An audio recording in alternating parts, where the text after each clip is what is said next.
Di kehidupan kita tak terlepas yang namanya minyak, bukan minyak goreng tapi migas. Ya, apa bedanya kita kan bahas minyak bumi juga? Bedalah, kita kan bahas minyak bumi. Tanpa minyak kita sangat sulit untuk beraktivitas, entah itu bepergian sampai dengan rebahan di kasur. Putar dulu intronya Google.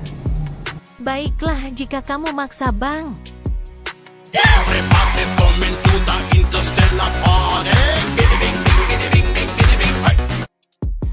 Kenapa minyak begitu banyak di pantai dibandingkan di daratan? Jadi, alasan lokasi ladang minyak banyak ditemukan di daerah lepas pantai adalah karena pada daerah lepas pantai banyak terdapat sedimen plankton, bukan plankton SpongeBob, ataupun mikroorganisme yang telah tertimbun berjuta-juta tahun yang lalu. Nantinya dapat diolah menjadi minyak bumi, bukan minyak kita. Minyak bumi yang dieksplorasi dan dikonsumsi setiap hari, lambat laun akan habis, sedangkan proses terbentuknya memakan waktu jutaan tahun. Ketersediaan minyak bumi saat ini diperkirakan hanya mencukupi beberapa tahun saja seiring makin meningkatnya konsumsi. Beberapa langkah minyak bumi yang selama ini dikonsumsi terbentuk dari perut bumi. Para ahli geologi umumnya sepakat bahwa proses terbentuknya lapisan minyak bumi dalam hitungan jutaan tahun. Batuan yang mengandung minyak bumi tertua diketahui berumur sekitar 600 juta tahun yang lalu, yang termuda sekitar berumur 1 juta tahun. Sekitar tahun 1891, anjungan pengeboran minyak pertama kali dibangun di atas perairan air tawar pada danau besar di St. Mary's di negara bagian Ohio, Amerika Serikat. Kemudian sekitar pada tahun 1896, sumur minyak di perairan air asin dibangun sebagian dari perpanjangan ladang minyak di Summerland yang melintasi bagian bawah kanal Santa Barbara dan California, Amerika. Sumur bor dari dermaga yang membentang di Summerland dikenal tersebut. Bagaimana proses pengeborannya? Anda bertanya. Diawali dengan mengebor di dasar aquifer air.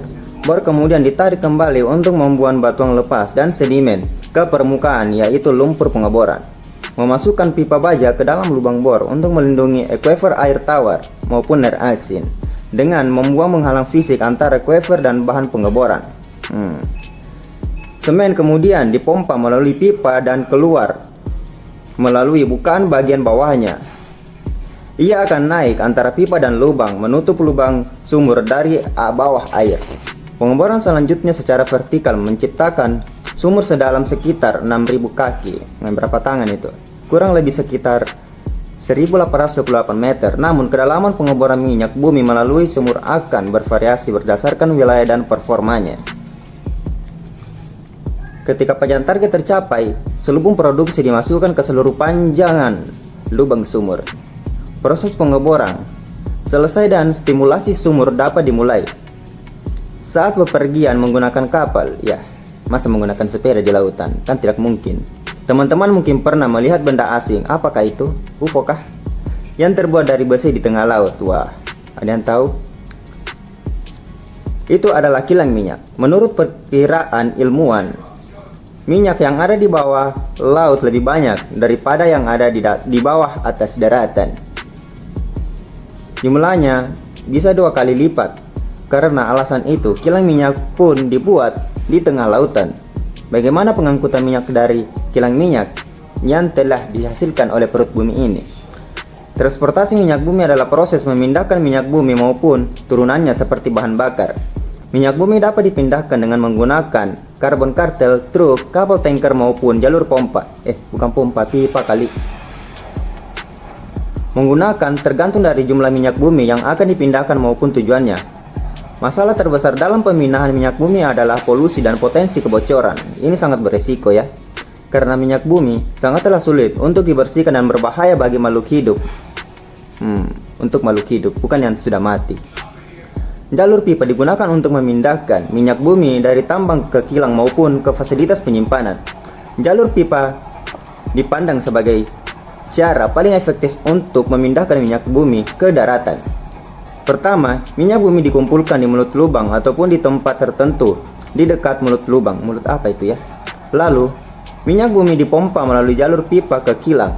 Jalur pipa pun dapat menggunakan dan untuk mengirim hasil olahan bumi seperti bensin, solar maupun aftur dari kilang ke terminal bahan bakar maupun langsung ke pembeli.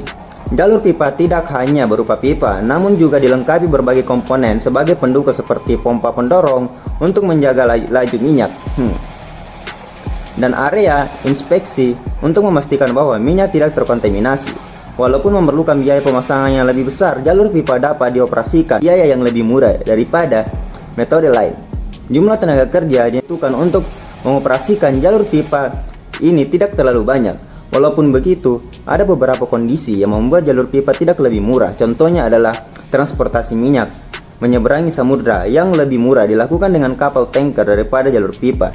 Jadi, jalur pipa ini sangat beresiko dibandingkan dengan kapal tanker. Begitupun sebaliknya. Entahlah. Apa saja resiko yang dihadapi para pekerja di lapangan? Wow. Menurut Eksekutif Kesehatan dan Keselamatan di Inggris atau HSE, beberapa divisi dianggap sebagai pekerjaan di lepas pantai yang paling berbahaya, di mana sebagian besar kecelakaan seperti apa? Operasi dek. Ada sekitar 39 insiden yang tercatat dari tahun 2012 hingga tahun 2014. Dan manajemen dan akomodasi.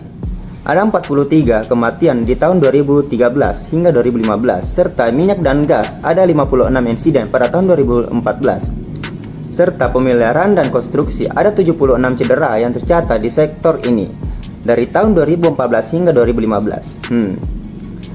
Pengeboran dan produksi dari tahun 2014 hingga 2015 tercatat 19 insiden terjadi di lepas pantai Inggris Raya dan tidak ada bukti bahwa langkah-langkah keselamatan pengeboran saat ini melindungi operator dari segala kebocoran. Bagaimana dengan dampak lainnya yang ditimbulkan oleh ekosistem?